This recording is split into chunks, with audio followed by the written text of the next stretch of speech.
I know, right? Okay. So I didn't do this. God, I always miss something. I know. Gotta set it up. Hey, good evening, ladies and gentlemen, boys and girls, fans of car audio. Let's just throw it out there. This gentleman sitting next to me here, you might recognize as the one, the only Matthew Palumbo. We just call him Matthew for short because it's easier. And there's not too many Matthews in the car audio world. So he gets to keep his first name. Isn't that nice? You ever think about that? Like, so I get to be Dean. He gets to be Fernando. Yep. You get to be Matthew. Doesn't happen very often that there's three people, like, because Brian's, Chris's. Yep. Like, I don't know if you saw my my sales video that I did. Yeah. And I said, I'd like to thank all the, dude, I was waiting to do that. You have no idea. I was like, oh. That was me in school. I don't think I ever had a class where there wasn't at least one other Matt or Matthew. Oh, yeah. So I would have to be Matt or Matthew, and then there's the opposite. And then or, a P. Yeah, I'm Matt P, and that's Matt W. And Yeah. They never put Mr. Palumbo. Yeah, no, never. Yeah, No, I actually, so with my first name being what it is, not Dean, I had one teacher that would call me that. And I was like, it's not what my own mother doesn't call me that, so you can call me Dean. And she was a reading teacher. She's like, no, I'm going to call you. I don't know what your real first name is then, Dean. Yeah, anyways, so I'll tell you after the show, unless one of these guys can figure it out. So I said, well, fine, just call me Mr. Bayette. Oh, yeah, that went over so well. Oh, yeah. That went over well. Yeah. And it was the beginning of the cockiness. You know?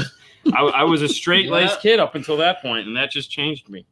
But hey, enough of the silliness. We've got a great show for you tonight because we've got a bunch of the new Epic series, and I'm just going to cut over here to number 4.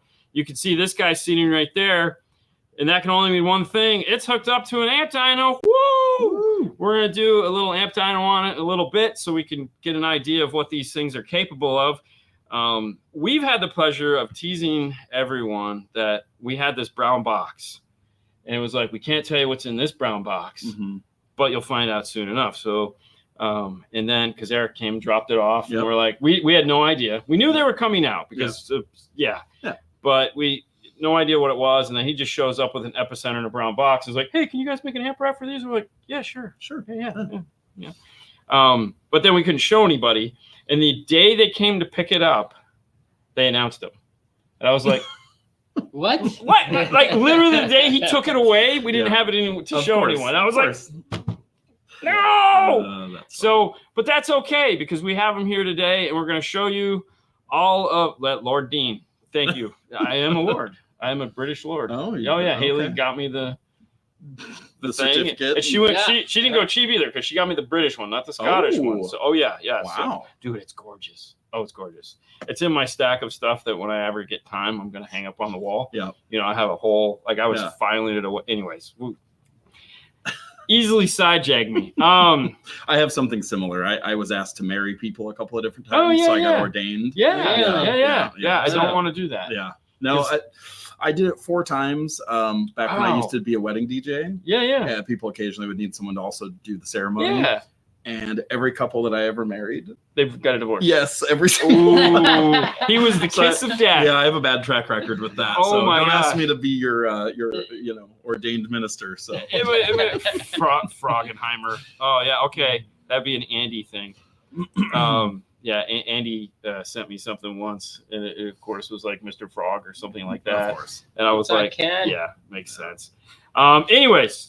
As well known, we're going to get somebody on that we're really familiar with, and we're going to not get to the point fast enough. But I know all you guys are dying to hear about, or let's just say extremely anxious, because that could be grim, to learn more about these things that are sitting here on the back table. Fernando, of course, is over off to the side. He's going to grab the phone and or our camera and walk it over. Believe it or not, the phone works the best. Camera. It is an expensive camera. It's like $1,100. Anyways, we're going to take a close look at all these things. But before we do all of that, Matthew, why don't you kind of give us an overview of what the concept is here, so we know what we're talking about. For sure. Yeah. So Epic Amps, the whole idea here was, there's a lot of amplifiers out there, of course, and the Epicenter is, of course, arguably the most popular audio processor of all time in car audio. And so we wanted to have a line of amplifiers that worked directly with the Epicenter and was kind of made for that Epicenter customer. But we also wanted to have an amp that would, kind of I don't know, give dealers and consumers a chance to have something at like a lower price point, right? Because AudioControl has always been known for having, this kind of bespoke product or like niche kind of higher end product. And we wanted to have something that was at a lower price point, had tons of power. The dollar or the watt per dollar ratio is the highest ratio we've ever offered. And it gives dealers an opportunity to have something in their store that they can stand behind because it comes from a good name and is a good quality product and is just like a no frills, awesome little amplifier. They're small, compact footprint. Yeah, the price point's low. They have lots of power. And, again, like if you're looking for an Epicenter, this is the amp that goes with it, right? That's kind of the whole idea, because it has a special feature that allows it to work perfectly with the Epicenter and simplify the install and all that good stuff. And then, like I said, it offers a price point that we've never hit before and gives them the power and output that they're looking for at a lower price point. Okay. Yeah, that's what I'm saying. Like we've never offered anything at that type of price point, and we understand that not everybody can buy a $800 or $1,300 amplifier. Bite your tongue. Bite your tongue. Hey, hallelujah for those that can, but not everybody can, right? So anybody watching this that works in a stereo shop knows that there are customers that come in every day that are holding up their phone and going, hey, I've got this amp I'm interested in buying. It's $100 and it does 2,000 watts and this and that. And so we wanted to have something that kind of helps them to compete with that, so to speak. Because I think a lot of dealers right now, when that customer comes in, are just going, oh, sorry, I don't have anything to show you, right? Like I don't have anything to offer. And so that's the idea. No, Don't mind me. I like it because it's compact, it's small, it can go anywhere, you know. So and they've got kind of that like old school industrial look to them where they're just a simple, clean, nice little amplifier. They don't have all like the crazy OEM integration features and all that other stuff, but not everybody needs that stuff either. So this is a simple amplifier, right? They're just simple, clean, good quality. What we wanted was something that shows people that even if their budget is low, that doesn't mean they have to get an off-brand, POS amplifier. They can still get a nice name brand official model number POS. Maybe for some companies, but so is it me or did Men in Black officially make POS a thing? Because I feel like we all knew it, but when Will Smith said so you got a POS, Crown Vic or whatever the hell it was, I was like, boom. Dude, it was like after that, it was like everyone. It's like that was the pass for everyone to say POS. Okay. So that is fantastic. And the nice thing is we got a bunch of them set up here. They come in the pretty blue boxes. I'm going to pass this off to Fernando, and Fernando's going to go over there and we're going to take a look at them. And so you can kind of give us an idea of what we're looking at. You ready? Fernando's ready. So we're going to switch over here. And so first up is... So this is the Epic 1000. So there's several mono models. This is the Epic 1000. It's 1,000 watts RMS, 1 ohm stable. When we move on, we've got the Epic 4. So it's the 4-channel in the lineup. I like how you call them Epic 4, Epic 5. Simple. I was like, why don't we get an Epic 2? I was just like, no, oh man. Next round, Dean. Calm down, Dean. Next time, bro. Next time. The Epic 750, which is the one we're going to do on the amp dyno tonight. We've got the Epic 1500, and then the big boy, the Epic 2000. It's funny that the boxes are blue because this was the thing when we were making the amp rack we were struggling with because we're like everything is black and white. So all the pieces of the amp rack we built were black and white, and so. You can pause there for a minute, Fernando. So there's one model, sorry to interrupt. There's one model that we didn't show, and that's the Epic 5, which I just didn't have room in my big black case back there to carry on an airplane with 5 me. channel. So that's the 5 channel. I will pull that one up because I know that is going to be a very popular. And size-wise, for those of you that just looked at the other amplifiers, the Epic 5 is like right in between the 1500 and the 2000 as far as size goes. So it's still pretty compact. All of them, except for the Epic 4, use a bass knob, and they come with it. So they come with the ACR E, which is its own bass knob just for the Epic line. They're all 1 ohm stable, which is pretty cool. Even on the 5 channel, channel 5 is 1 ohm stable. 700 watts. Yeah, 700 watts on channel 5. And again, for an amp that is, let's say sub $300, that's pretty impressive specs, I think, for that amplifier. That's pretty cool. Yeah, quite a bit sub $300. So I think MSRP on it might be $299 or something like that. I think they have a discount now too if you order them early. Yeah, because you're doing a pre-order at this point. So. Yeah. And then, as far as like features and stuff go, we talked about a few things on there. Of course, they've got crossovers, but the crossovers are variable, which is nice, especially for a budget amplifier. Having variable crossovers is a nice step. And then these have Epic bass, which is the bass boost, so to speak. But again, it's not just like a on, off, or plus 6 dB, plus 12 dB. No, which, hang on, let me, actually, we just probably pull a really good picture up here. Yeah. There you go. Because I think we should show that. Yeah. Let me go to the Epic 2000. Okay. I mean, if you just want, just go to it, Fernando. All right, ready? Okay. All right. Perfect. There we go. Fernando. So there we go. So there's your controls. You've got gain, of course, low pass frequency for the crossover selectable there, or adjustable, I should say. And then subsonic filter and Epic boost. So Epic boost is your bass boost. It is, of course, variable frequency as well. So you can center that and then how much of it you want with the level. One of the other things that I didn't mention on these amps is that they are strappable. It is also the first line of amps we've ever done that are strappable. Really? Yeah. So you can take two of those 2Ks, strap them together, get yourself. Oh, that's the bridged in.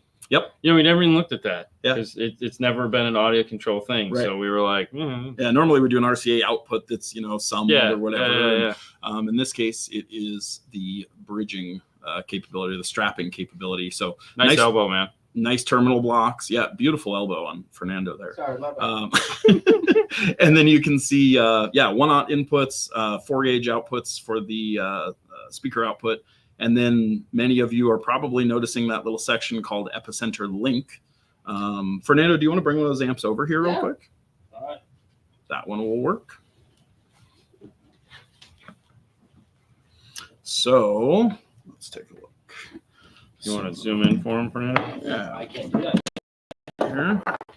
So if you're on the side of the amplifier here with the Epicenter link, it comes with this nice little cable right here. This cable comes with all of the mono models and basically just plugs into this. And then here, I'll undo this just to make it easier. Come on, we do clean wire. Right. Well, it is nicely tech flexed, which is a nice feature with some heat shrink on there. And then if you're doing a traditional Epicenter, or maybe the 1 million strong limited edition, you could take the power plug and just plug it in. Just simplifies wiring. We know that a lot of people take power ground and remote and just shove them into these terminals. Yes. And it's just not the cleanest way to do it, obviously. But we also know that everybody doesn't want to grab a distribution block just to power up an Epicenter. What about if I have Epicenter micro? Yeah, if you've got the micro, this plug will still work. Although it is a 3-pin, it will absolutely fit right in there, just like so. And then line up the grounds. Yep. Yeah, just line up the ground. You're good to go. And you have a connected Epicenter, no problem. Simplifies your wiring, makes everything super clean. Now, the advantage is if you go with the Epicenter micro and you are connecting it high level, because the Epicenter micro will do a high level input. Yep. You get high level input into the Epicenter micro and then output directly back into the amplifier. Yep. And now you've got a 40 volt capable input section, and away you go. Very nice. Now, for those of you that are going, I'm not going to remember any of that. Conveniently, we've already put a video up that Matthew asked us to make earlier. So it is up. Some of you have already seen it. If you'd like to see both series of Epicenter and how it works, how it goes together, and all those other fun things, we've already done that. So I don't have to be asked to do it later. That was great too, right? You hinted very nicely about that last. Hey, it'd be really nice if we had one of these. Yep. I guess I'm not sleeping tomorrow. No one has noticed, but I totally used my corporate voice in that video. Yep. I noticed. Yeah. Because I was like, and first you have to. And I was like. It's very instructional. Yeah, very instructional. Because I never thought it would see the light of day. Oh, gotcha. But as soon as you guys launched the amplifier, immediately people were like, how do you do this? And I was like, oh, okay. So then we should probably do that. So it's like having the old amps for sure. Yep. Which there's actually one sitting right there, an Epicenter 600 amplifier series. So yeah, the thing was that was a great idea. It was a very cool but idea. It was also a terrible idea. Yeah. And it failed miserably. It did. And so for a few reasons. Yes. But no, so which I'm fine with talking about. Like, no. Yeah, So I mean, let me just grab it just for. Yeah, while Dean grabs that, I mean, I can speak to that a little bit. So, the Epicenter amplifiers were one of the first amplifiers AudioControl had done in recent years. AudioControl did do amps back in like the late 80s, early 90s. But as far as like popular amplifiers, this was one of the first ones we did was the Epicenter 1200 and 600. The problem with those, although they were 1 ohm stable, is they only made power at 1 ohm. Like if you tried to run it at 2, it was really anemic. They also, because it was their first like foray into building amplifiers in modern times, with the Epicenter, with the Epicenter in them, they were very problematic. The first run of them had a bunch of issues. They recalled them, which was the right thing to do, admittedly. Like, hey, let's just admit there's a problem and recall them. But there are still some diehards out there that have good ones that work well, and they'll never let them go. Like they love that amplifier. Well, that's why I have that one. Totally, because it's like I had to. It's an iconic. But the nice thing was like the 600 became the 800, and the 1200 became the 1500. Exactly. So it freed up a lot of space. We were able to go back at the amplifier and come out with a bigger one. Same chassis size, but way more power. More reliable, better protection circuit. Like everything about it is just better. So now with this gives us the option to do. We could still do Epicenter. And instead of like this is still cheaper than what that thing went for. Correct. Oh my God, those things were gold bricks. Yeah, they were expensive. They were not cheap. So now we have the option of if we've got a source unit, we can just go with the regular. Be jealous. Traditional Epicenter. Be jealous. This is number 26. That's the 1 million strong limited edition. So you can either go with a conventional Epicenter, not mine. The concert series. The concert series. Yes. Thank you, because that was. I know. I call it the OG Epicenter all the time. So you have RC in, RC out. So if you got an aftermarket source unit, you can save the money and get this one. The disadvantage of this, if that's what you want to call it, or caveat, we'll say caveat, is that you'll have to do 2 bass knobs. You'll have to do the ACRE for subwoofer level control, and then you'll have to do the effects knob that comes with this. So you can have 2 knobs, which honestly I kind of liked. We did that so much in the past. It's like we were lasering panels, and you could put the Epicenter on there, and it was like, 2 knobs, bro. And some people like that. Like some people prefer that. Oh, layout. No doubt. Yeah.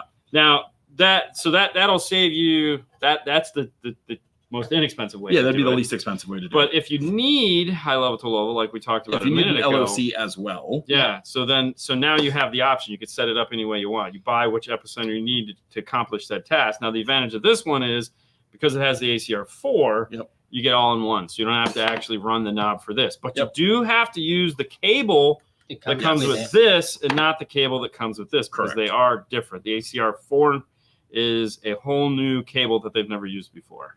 And on top of that, I get asked all the time, like, is there ever a situation where I would need Accubase? Happy belated birthday. Thank you. I was just waiting for him. Sorry, Mary Lou's on point as always. Mom. Anyways. Thank you. I mean, I get asked all the time, is there ever a reason why I would need Accubase and an Epicenter? We've talked about this before. We actually have the video. And there definitely is a reason for it. Oh, yeah. And so having amps that don't have it built in as well, like, again, now if you wanted to, you could go LC2i Pro, and then go into an Epicenter, and then go into your Epic amp, or you could just use this for an LC2i Pro. If you don't need the Accubase. Correct. Or if you don't, or if there again, this is a power. Ground. You can power up your LC2i Pro with that, no problem. So what Dean's saying is if you don't need an Epicenter or don't want one at all, but you do need an LC2i Pro, you could absolutely use this little cable to power up a 2i Pro, LC7i Pro, a 1i, whatever. LC5i Pro. Yep, for sure. So I mean, I could lots of flexibility.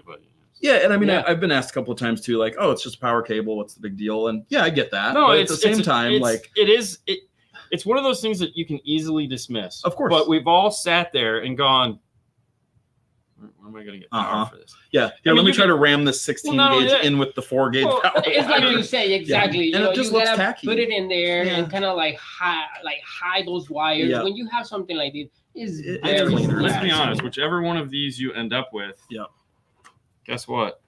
That's going to work. There you go. Now I'm powering my DMA10. And any of those devices take very little power to run. They all take the same thing. So, if I need to power, if I'm doing a full system, so if I'm buying the Epic 200 and 2000 and the Epic 4, cool name, you know, I can walk over here and I can just do that. Yeah. Power up my 7i. And it's one of those things that we always get asked that question. Where do I get my power and ground to power these things up? And it's like, do I run it from the radio all the way back? It's like, well, you could, you can, but you know, or you do, or you plug in the link cable and away you go. Or you do my favorite where it's just like you tie them all together and you put it in and you screw it down. It's like, or you buy a big distribution block. Yeah. But you're still thinking about like, oh my God, I have to do this. With this one, very simple. It's a plug. You can unplug it literally. You can unplug it. You don't have to unscrew the whole power wire. You have the phone? Grab the phone. Grab the camera. No, grab the camera. I want to show something. Which one? That. Grab that. Right here. Yeah, you got to put it on the side of that amplifier on the power side. Go around the other side. And so I want to show one thing that makes this. Okay, see right there where it says fuse. Okay, so this is a fused output. Okay, this is one of the things that they've put some thought into this, because most of the time it's like people don't think to fuse these things. No, they never do. Ever.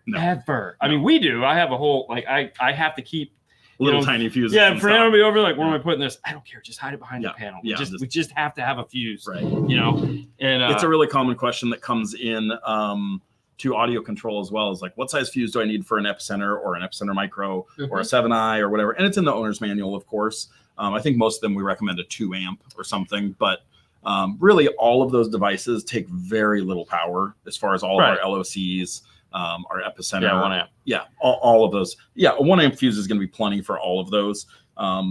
But it never ceases to amaze me how many people install any of the products I just named with no fusing whatsoever. Why would you? Yeah.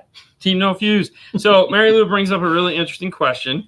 Is the wire sold as an accessory?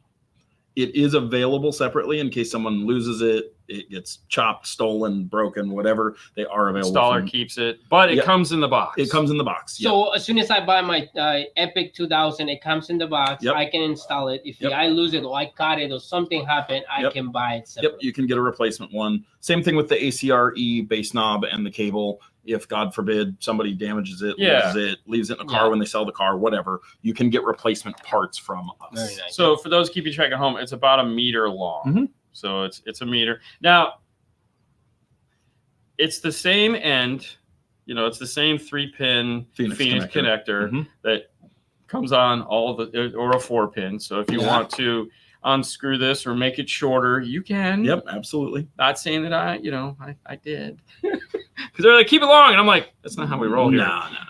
I kept it as long as I could, but I was like, don't leave me looking. A little bit, You know, cutting this thing shorter because I can't have it look ugly. So the reality is like even on the Epicenter Micro, that typically if you want to use the output remote turn on this, you totally can. You totally can unscrew these 3 wires and put the 4 wires in, but you don't have to if you don't want just use the 4-pin that came with the Micro, but use the 3 wires from this. And there you go. So I mean, to me, it's one of those things like this. The amp on its own is a fantastic little amplifier. Okay, great power. This is the bonus.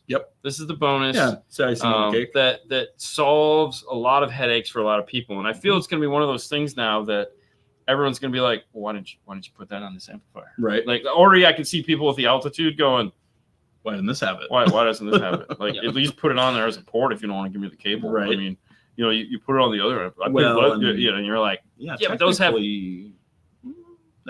We won't talk. Oh, yeah. Because it does. Yeah. Kind of. That LC Direct. But we won't get into that. Moving on. So as we promised, we're about 25 in. So let's get Fernando to grab the camera again, and we're going to go over to the dyno, and we're going to do a quick dyno burst here and see what we're going to get out of this cool 750. So Fernando's going to do the quick flyover on the 750 and be like, oh, dude, check it out. Look at how sexy it is. Look at all this. Oh, good. Look. Yeah, look at that. You're going to break dance for me, buddy? No, thank you. All right, so we got the cool little Epic. I apologize that we still have stuff in the background, guys, but, you know, we will come into here. That's installer life for you. That's just the way it goes. That's called, we haven't put everything away since the hurricane life. Try to get a little, not off. Yeah, just go like that. There you go. Yeah, now we can see it. Yep. All right, so now we're going to go to enter. Moment of truth. And then we're going to play track 1. We'll pause. We'll hit start dyno. And we'll hit go. Because nothing I love more than doing a live amp dyno, right? All right, so this is dynamic burst. Here we go. It's hitting the machines hard. Yeah. All right, and give it one more second. Oh, we got one more watt out of it. I love it when it does that. Uh-huh. And then we'll hit pause. 887. Right, so 887 watts. Wow. Very nice. It's a lot of power for a small 750 watt amplifier. Yeah. So Okay. now Matthew brought up the obvious one. He's like, someone's going to ask, why don't you do the 2000? We didn't have time to charge these today. He came in at the last second, was like, dyno it. I go, all right, it's got to be the small one. It's got to be small because our batteries are. Well, I knew everybody's gonna be like, oh, dyno the Epic 2000. Okay. Why aren't we demoing the Epic 2000? So there you go. Yeah, we'll get to it at some point. We'll dyno. I just wanted to mention this. Like, this is the same size. Yep. Oh, the 4 and those look so cool together. So the 1000 and the 4, it's good. Yeah. Fantastic. You know. Yep, they'll look great in an amp rack or fit one under each front seat or whatever. Yeah. Yep. Yep. Yeah, with an Epicenter LC5i, you're all set. Yep. Fantastic. Thank you, Fernando. All right. Okay, so now we have. Yeah. What else you got for me, kiddo?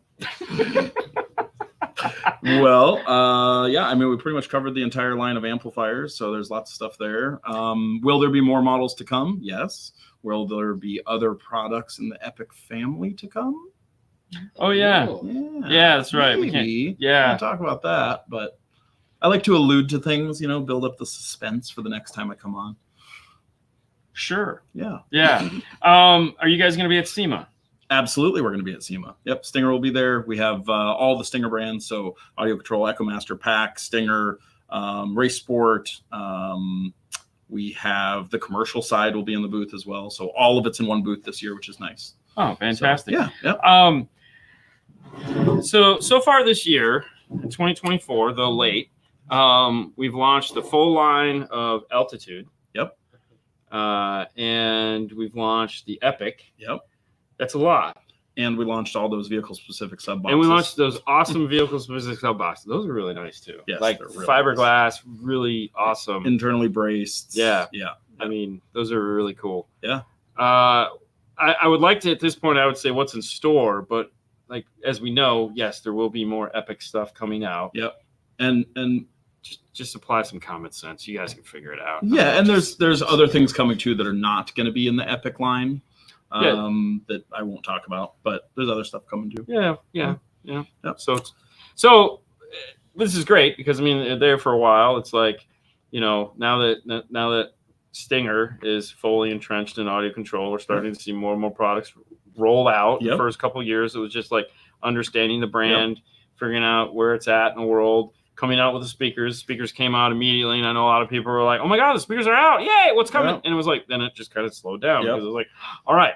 Yeah, because it was a speaker line, a subwoofer line, a slim subwoofer line, all at once. Then it was universal enclosures. Then it's vehicle-specific enclosures. Yeah, so I mean, it's like you guys have definitely. It's a lot. Yeah. It's a lot of in the last let's say 2-3 years. It's a lot of product. Considering it took 3 years to come out with a certain 5-channel LC513. I was gonna say, I mean, the biggest difference for anybody who's like, oh, so what's different now that Stinger owns AudioControl? Well, when we announce product now, it's actually out. Yeah, exactly. And it starts shipping within a week or two, like crazy. Do they still make the Epicenter in-dash?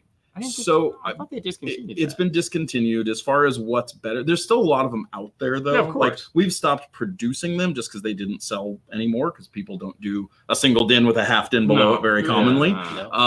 But the Epic in-dash is actually a really cool piece. I loved the Epic in-dash because it had an SPL meter built into it. Correct. 160 dB capable SPL meter. And believe it or not, it was accurate within 2 or 3 dB. Which is pretty remarkable for a little in-dash half DIN piece. Like, pretty cool. You can't make Bluetooth mics that work for crap. So at that point, that was just preference, right? Yeah, at that point, it's just preference. I mean, if you're somebody that's going to adjust the Epicenter all the time, like every song you're messing with it, I would say, the in-dash is a great way to go. Otherwise, if it's something where you're going to bury it and just kind of leave it alone, the Epicenter Micro would probably be my suggestion just because it's the most full-featured. You can turn off the PFM filter. There's a lot of modern features built into it. So off topic, this is actually a pretty good one. Matthew, since the discontinued of the 608, is there a new DSP on the horizon? Sure. This is another one where we kind of just sunset the 608. Like the 810 DSP, the DM810 outsold the 608 10 to 1. Yeah. So it just didn't make sense to still produce the 608. Like very few people only need 6 in, 8 out. Correct. And you lowered the price on that. Yeah, we lowered the price on the 810 to help kind of compensate for that. We understand we haven't put out a new DSP in a while, but we have updated the software repeatedly. The 810 is the most solid, reliable, and like feature packed it's ever been. Oh, for sure. Cool. And there again, I mean, it's like, I know people always want more features, right? But the biggest feature you want is reliability. Absolutely. And there was always something you can actually understand and use. Yeah, and I always get people when they'll ask about the audio control. Oh, well, and it's like, when did you look at the software last? Right. I mean, the software's been out for what, 8 years now? Yeah.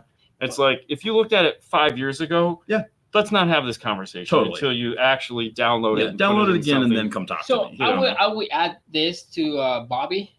In the end of the day, yes, you guys actually have a new DSP software in the horizon because correct. It's on the dude. That's a really good point, right? Yeah, you're good. So at this. Actually, it's on the radio. So you guys put the DSP on. Dude, that's my favorite thing. Yes, is my work truck has an IX210, the Horizon 10 in the dash. It's got DM810 under the back seat.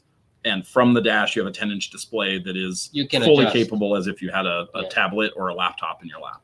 We have to talk about that because everyone wants us to do videos on it. It's really cool. So I'll bring one in. We'll do it. Yeah. Next month when I come down to Florida, we'll do it. Just let me borrow one for a weekend. A couple weeks.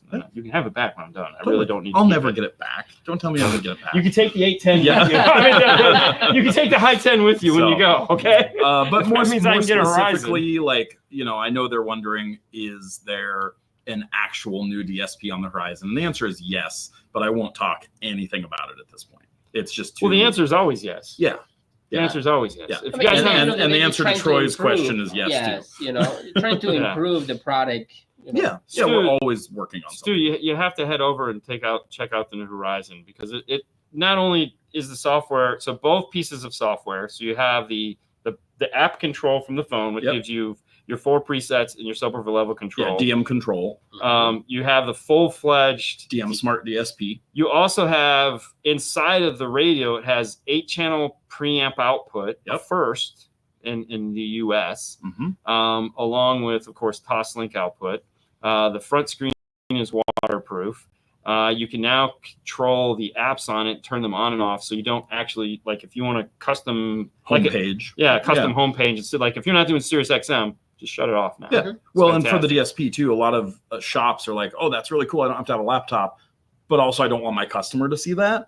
You can just do the full tune. You could password protect it too. Oh, really? But then you can also go in and just say, hey, DM Smart DSP off, and it just won't show up. See, I was wondering about that because that actually had me feared because I was like, oh, this is the last thing I want is customers. Oh my God. I don't mind the control app. I think that's fantastic. Yeah. I much prefer a subwoofer level built into the radio so I don't have to drill a hole. But I was also sitting there and go, I'm still going to use a laptop, and I don't want to get done and then have the guy come back 2 weeks later and be like, yeah, I messed with it. Yeah, man, it doesn't sound good. Yeah, okay.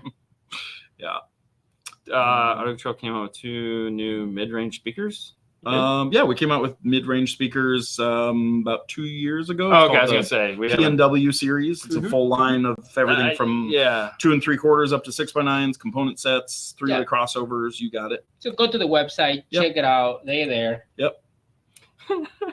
Bro, slow it down, Troy. Slow it down, man. It's just, you give them 10, they're going to want 12. You give them 12, they're going to want 16. You give them 16, they want 20. All I'll say is that it's going to have more than that. So you have to. I mean, it's just ridiculous. But no one is ever happy. No, it's like you give them an inch, they want a mile. Of course, it's like, come on, of course. Man. Yeah. Yes, Brinkley. Yes, Brinkley. Oh, I was thinking that was a Stinger employee is like 24 channel. Yeah. No, thanks, like Chris. 36. Yeah, no, it's gonna be 48 channel, Chris. Thank you. Yeah. Smart ass. Yeah, 128 kilohertz. Yeah, all that, whatever, all that cool shit that all the kids want. Yeah. You said a bad word. Yep. We'll have to bleep that out. Okay. So we got a bunch of new stuff. Yep. Is there anything else you'd like to talk about before we say goodbye to these fine folks? No, we talked about SEMA. We talked about new product. We do have new stuff that we are launching at SEMA. Really? From the Stinger brand. Okay. That I won't talk about anything else. I won't give you any more hints, but I will say we are debuting something really cool at SEMA. Okay, so if one of these people are going to be a SEMA, they can come check it out. Yeah, come by the Stinger booth, and of course we'll get there early one morning and just film it real quick so you guys can see it. Yeah. So for all you guys that are going, we're planning on doing a full like SEMA booth wrap up video too. Okay. So afterwards they can see everything that we showed at SEMA. They'll see in a video afterwards. We'll have ours up way before that. Oh, I know. I know. I will sneak in the booth on the first day and be like, "Don't do that." Who are you talking to? Are you going to make me cover up everything in the booth every night so that doesn't happen? Why would I do that? No, I just pick it up and be like, "No, you smart ass." I'm like, no, it's okay. It's okay. Jason wants an audio control clothing line. Yeah. Don't we all? Don't we all? Yeah. That's okay, though. All right. Well, hey, guys, listen. Thank you so much for giving us your time on Wednesday night. We hope this helped you understand what the new Epic line of products are.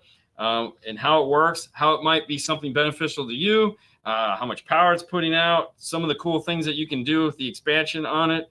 It's pretty universal line and definitely the most cost-effective line you guys have ever come out with. We know it's going to do gangbusters. Pretty awesome. Thank you, Matthew, for coming on. Thank you guys so much for coming out and playing with us tonight and giving us your time. That's the show. And as we always say, fade to black. See you next time.